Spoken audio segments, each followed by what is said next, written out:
So Milan is doing her solo. She's doing a solo flight. We drove all the way to Prescott, Arizona to see my baby do a solo flight. And we are in 1,000-degree African heat in Arizona. Runway behind us, trying to get a glimpse of my baby taxiing and then taking off. So I am gonna see how that works, okay? Her dad has already seen all this kind of stuff. He's already been in the plane with her, so he's not, whatever. I'm the one that's excited. And her sister, as you can see, is really excited.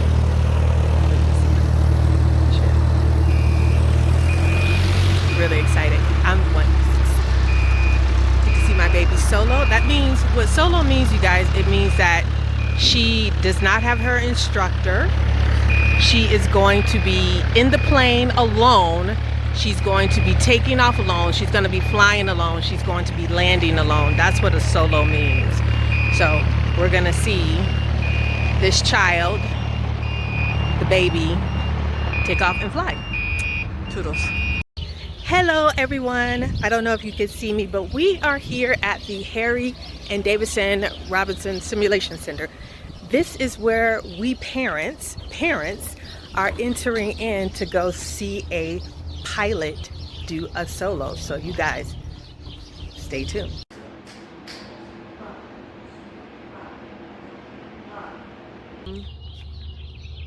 Hello. Hello. Okay. Yeah. Keep talking. What are you going to be doing? So I'm gonna go to the practice area in Clark, which is gonna be just like southeast that way, I think. I'll figure it out when I look at my iPad again. Okay. I'm gonna go to Clark. I'm gonna attempt to do maneuvers. I don't know, and then I'm gonna come back. Y'all be cool now. Ready to go. So we're at a memorial right near the Prescott Airport. This is the Prescott Airport, right, you guys? And this is what it says. It says, this memorial is dedicated to 5 men who loved airplanes and who died near this spot October 18, 2006, while engaged in their favorite activity, flying. So in 2006, my baby was 1 year old. 1 year old. She was 1. Am I saying that right? 1 year old. She was 1, right? Everybody's correcting me. And over here it says high flight. Oh, I have slipped the surly bonds of earth and danced the skies of laughter's silvered wings. And while with silent lifting mind, I've trod the high untrespassed sanctity of space, put out my hand and touched the face of God. John Gillespie McGee. I wonder, is that the same Gillespie in San Diego? There's a Gillespie Field in San Diego. Maybe a different guy. But, you guys, my shadow is in the way. So this is the memorial right across from the field.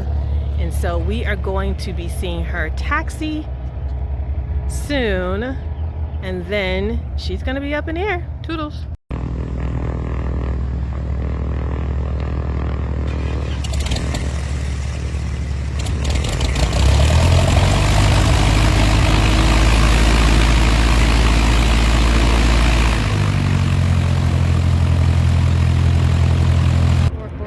We all have our cameras ready, you guys. She says it's still, she says she's talking. I'm getting text messages right now that she's talking to, I guess, air traffic control.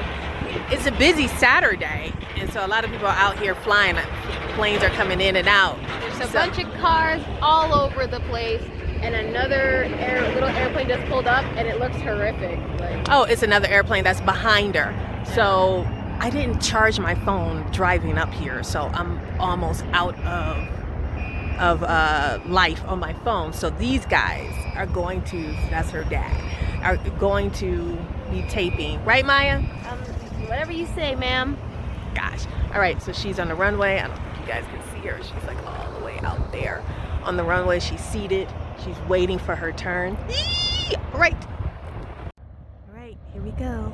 Let's see if I can see my baby. Oh wait, is it on video? No, it's not. Okay, I'm gonna tape as long as I can.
Where are we on our way to? We're going to the flight line. I have a solo in like 35 minutes.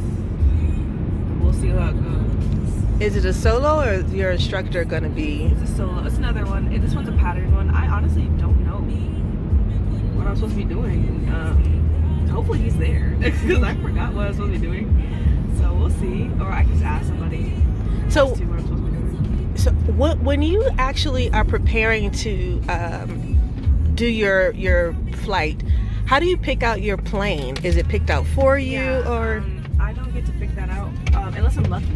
But I have Riddle 4 that when I checked this morning, which is a normal plane, it's fine. They're all fine. There's just ones that I prefer because they're newer and they have like the nicer seats that raise all the way up and are all the way back because all the fat people in the plane. So, quote me on that too. And I don't have to like go like this when I'm flying because it's annoying and it hurts. But yeah. Oh, okay. Are you excited about it? What time in the morning is it? It's 5:36 a.m. in the morning. Yeah, and the flight's at 6. Do you know how many flight hours that you've clocked so far? I think I'm approaching like 90 or maybe even 100. Mm-hmm. I've been flying pretty consistently for the past month. But hopefully at the end of this next week coming up, I will be done with flights at least, or I'm trying to be on stage 2, so I can go back home. And what's entailed on stage 3?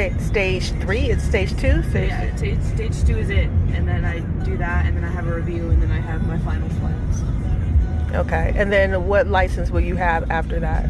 I'll have a private pilot certificate. Gotcha. Yeah. Hey. Hey.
Good morning.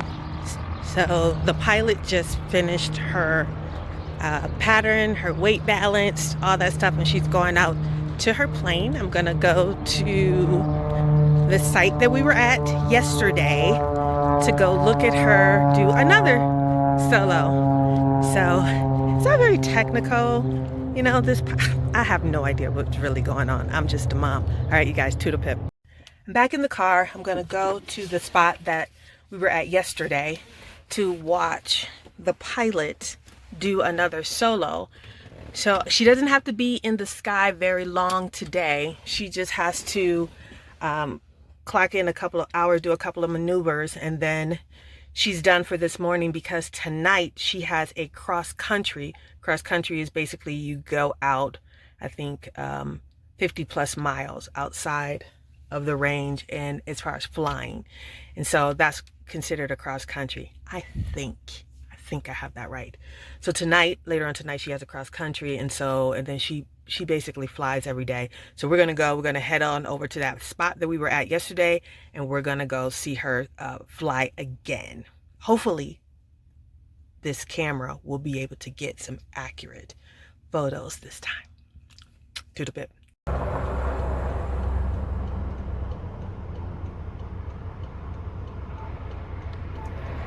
I am here on the other side of the runway because I don't have authorization to actually go in there and be, on the runway or anything like that while she's preparing her plane, fueling her plane, and actually going to start moving and taxiing towards the runway. So I have to be outside. It's a restricted area.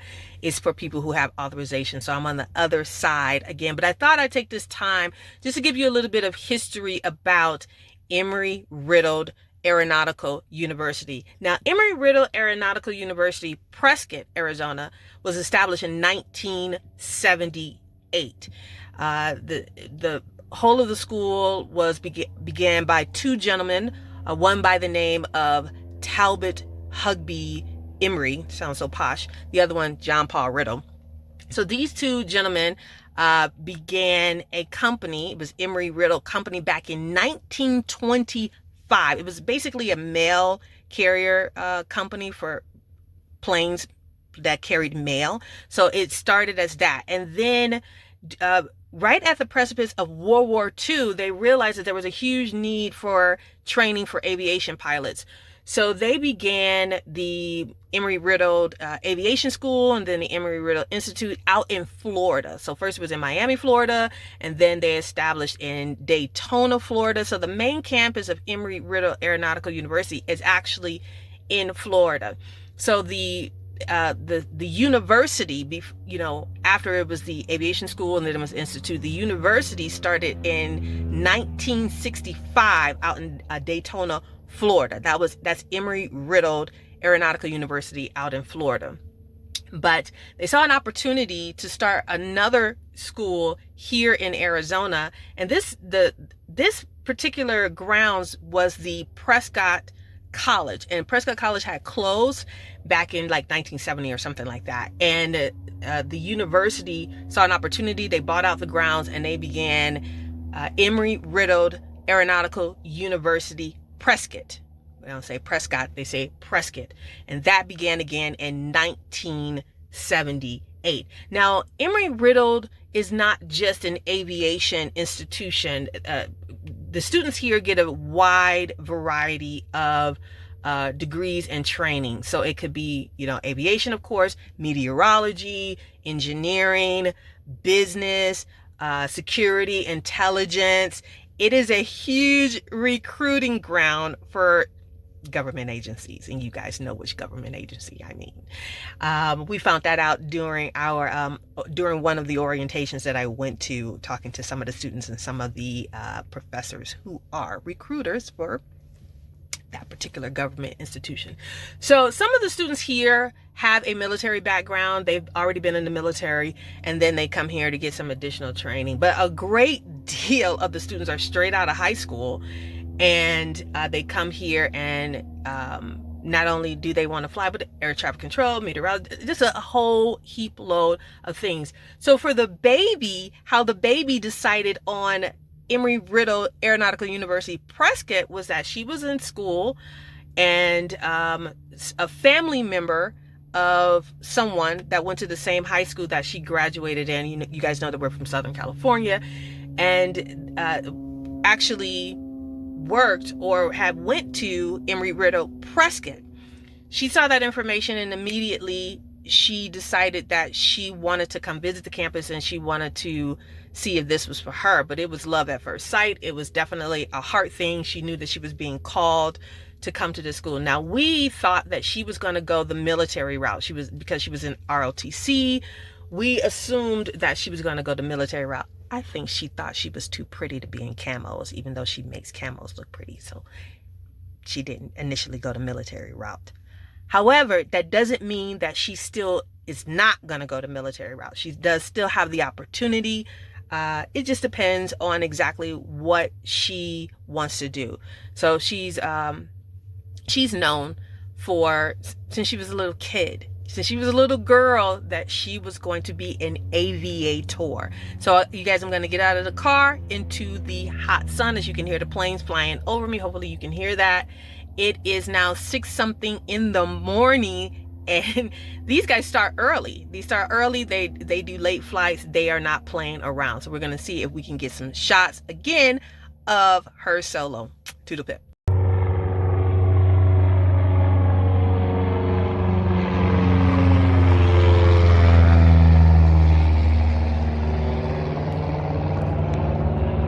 We're back at the memorial where we were yesterday. Well, I am, because I'm the only one that got up at 5 o'clock this morning to see her fly.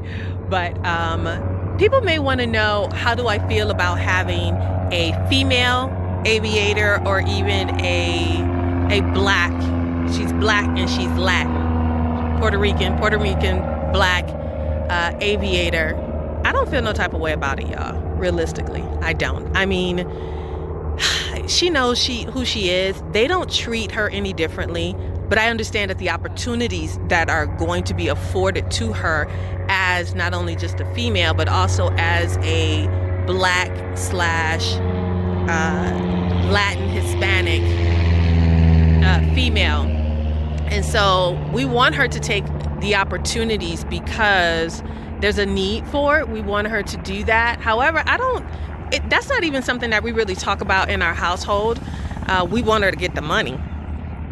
Get all the money, because there's money out there to be made, especially for school, because it ain't cheap, y'all. However, it's really, they're very even. They treat all of these pilots, because what the baby tries to tell us all the time is that people's lives are at stake. So you need to learn from the best. It don't matter if you have a JJ. You have to learn from the best, and you have to learn everything to keep yourself alive and to keep other people alive. So her being colored in the, here in the United States, that's not something that me as a mom, that I am, that's a topic of conversation in our home, or me amongst other people. It's not. It really isn't. I want her to be the best. I want her to earn her way to greatness. And she's on her way. She's on her way to earning her way to greatness. And there's a lot of support here. And it's just so happened her instructor is a white male. The dean who wants her to become an instructor is a white male. And so for whatever we want to say about, white men, or, white Christian men, or whatever, her experience and our experience is that these are the top supporters. These are the people that have been supporting her because they see the talent and they see the drive. It's not because they're looking at her as, this is a check-off mark, but because they see the talent and they see the drive in her, and that's attractive for them. So there you go. That's my thoughts about being a mom of a black slash Puerto Rican. You guys know I think I'm Irish, and I know I'm Irish. McCarthy, I'm Irish. I don't get all off into that. But that's for my perspective as being a black mom.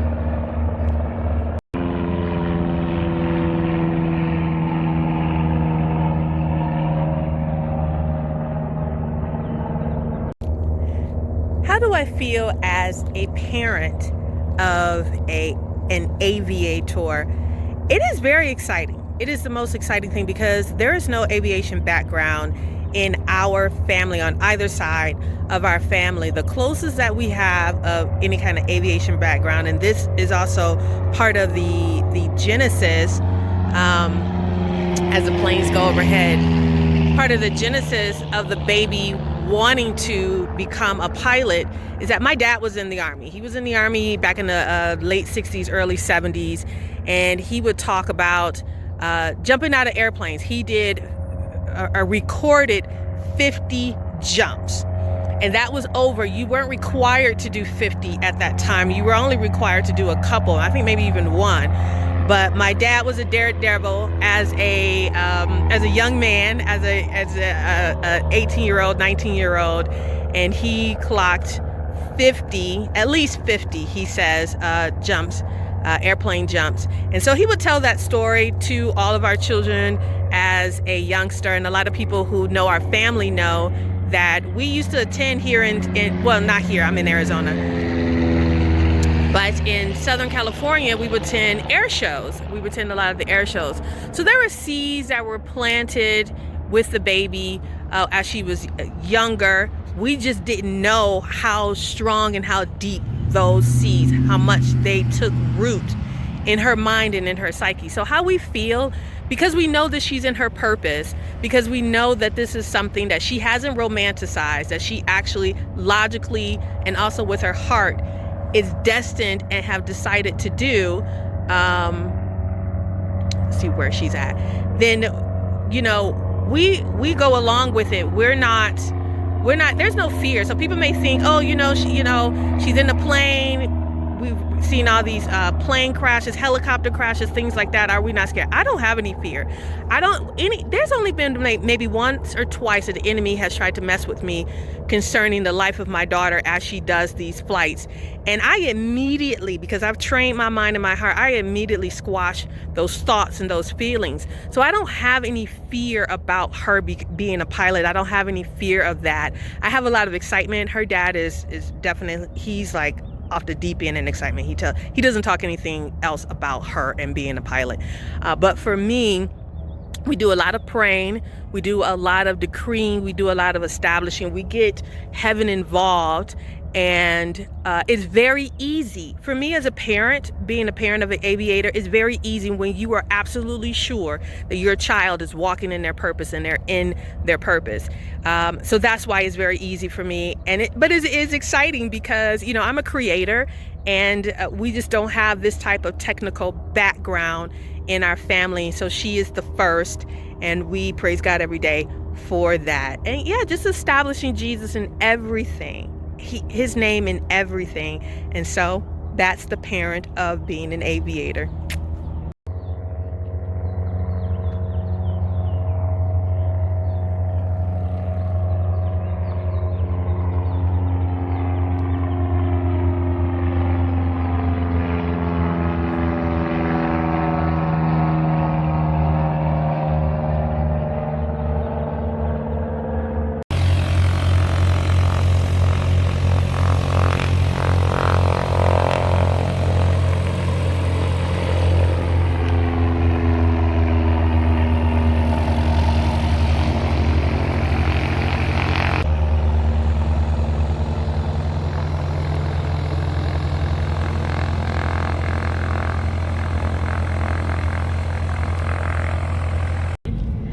When you're up in the air, how does it feel? How does it feel to take off and when you're up in the air?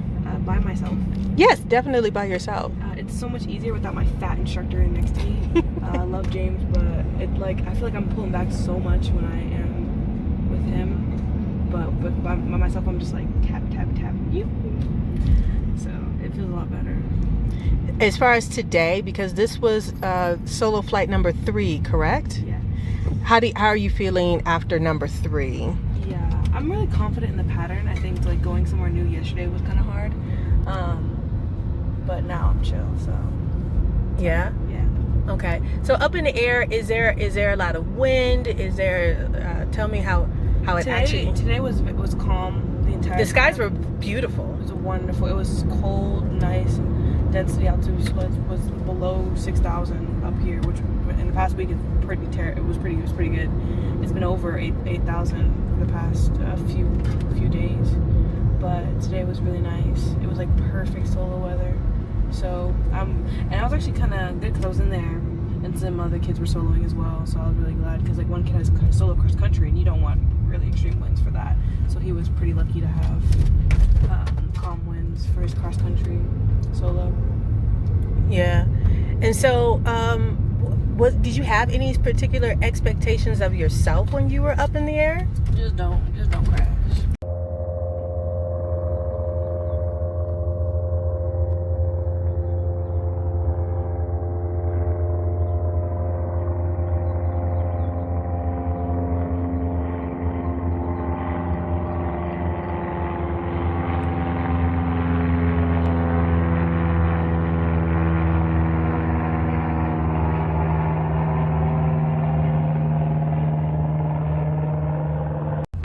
I'm trying to keep your anonymity, so I'm referring to you as the baby. You're the baby because you are the baby of the bunch. Thank you. When choosing to be an aviator, what caused you to choose this particular profession? Was it a fancy? Psychopathy. What's psychopathy? I'm a psychopath, and half everyone is. Everyone's pretty crazy. If you have any fear while flying, probably isn't for you. Say that a lot. Say that louder. I think if you have any fear, like any time during flying, and like not like I'm not talking about like a man it's really windy fear. No. I'm talking about like I'm kind of scared of like flying. Like, dude, go ahead and wrap it up. Have you met any kids who came to school and then realized flying was not for them? I think it's different. I don't think they realize that flying is not for them. I think they realize that flying at Riddle is not for them. No, mother. Do you think that you romanticize flying in the career of aviation? No, I'm real. I'm real as it get. I'm a real bad man. All right. So the crashes, helicopter crashes, airplane crashes. How do you feel about those recent events that come about in the United States and also in other countries like India and things like that? Well, I definitely believe that like a lot of things just happen for a reason, and sometimes it just happen. It's just your day, you know. And then some of those things could be avoided. Oh yeah, a lot of them could be avoided. But mainly, it's just like the ones that could be avoided. Any and all pilots would have that like feeling of that day. You're just like something like one thing didn't go right, and then you forced it so hard to go right, and that's what started everything.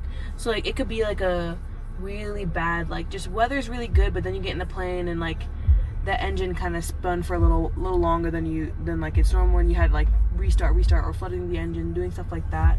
And like in that moment you kind of like that's also your like as a pilot your decision to be like go or no go when you have situations like that. Or maybe you went up, everything was fine on the ground, you went up and then you kind of get that gut feeling like something doesn't sound so good, or maybe like it's like it's not as smooth as you'd like it to be. Even in winds there's like a smoothness to the winds in a way. So you think it's intuition? You think that heaven is telling you something is off? That's what I definitely think so. I think not every accident, like a lot of accidents have warnings beforehand, and whether it's an internal warning where like you're just not your day. You're being super snarky. You're talking back to people. Like you shouldn't go up. You know, if you're having a bad attitude, because that's what gets a lot of people killed when they already had a bad attitude and they come in and they're like, oh, I can do this. How much does pride work into having an accident during a flight? Between pride could be 100% the reason why. Like it's like a 50-50. Like you could go. Is it 100 or is it 50-50? 100. I would say it's 100. You can go in. You can be a 100. You could be a wonderful pilot. Like you pass everything. You're great. You could have even done it in exactly 40 hours. But you have the worst attitude ever. Yeah. Those are the pilots that die. Okay. So. Is there? I talked a little bit about being a mother of an aviator. Do you have any kind of advice for parents whose son or daughter want to go into aviation? Don't freak out. There's a lot of things that can happen. Like first month of me flying, I had an engine failure. I did not die. Okay. We landed the plane. Whether you were up in the air and you had an engine failure. Yeah, we took off and our engine failed, and it wasn't even that bad. It was a little pop. We were like, dang, RPM's going down. Alrighty, turn around, landed back. Especially when you're with an instructor, there's that. So what's your advice to parents? Is just don't freak out? Don't freak out and be encouraging, because there's like so many points where you're just like you want to give up, because it's hard. I also talked about the fact that you are a Black woman and a Latin woman as well. Does that play in any did that play in a factor in you wanting to be a pilot, and does it play in a factor as your instruction and how people treat you as a pilot? Nah. I'm still a real bad man. Whether I was a man or a woman, it doesn't matter. This school doesn't discriminate on any of that, and I wish they would. Sometimes I'm just like, come on now, give a fella a break. Can I say nigga?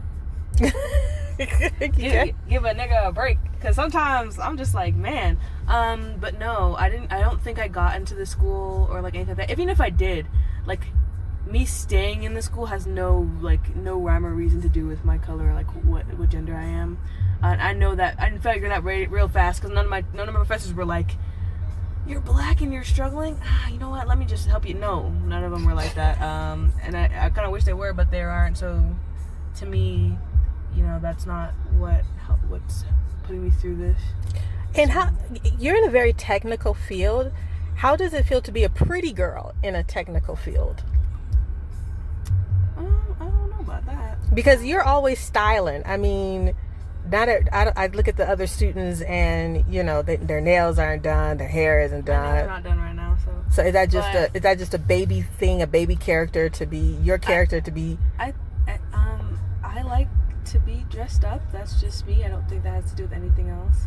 There's a lot of beautiful women here, especially other girls here as well. They're just being locked in is one thing. Like, if you're so locked in where you just don't have the time to like really dress up, that's fine. Because like I honestly should be like that. Because when you put so much energy into how you look, it definitely conflicts with like what you're studying and stuff like that. And I feel like recently I've kind of been on that grind of like trying to be more locked in than focused on my appearance. So I have been walking around in jammies and sweatpants, but yeah. Okay, say toodle pip to everybody. I would never say that word. Bye bye. Is there anything else you want to say? No. I just want to get out the car and show you where you were supposed to be looking. Actually, no. We're not gonna get out the car, but we're gonna go back over there. But yeah. Okay. Bye.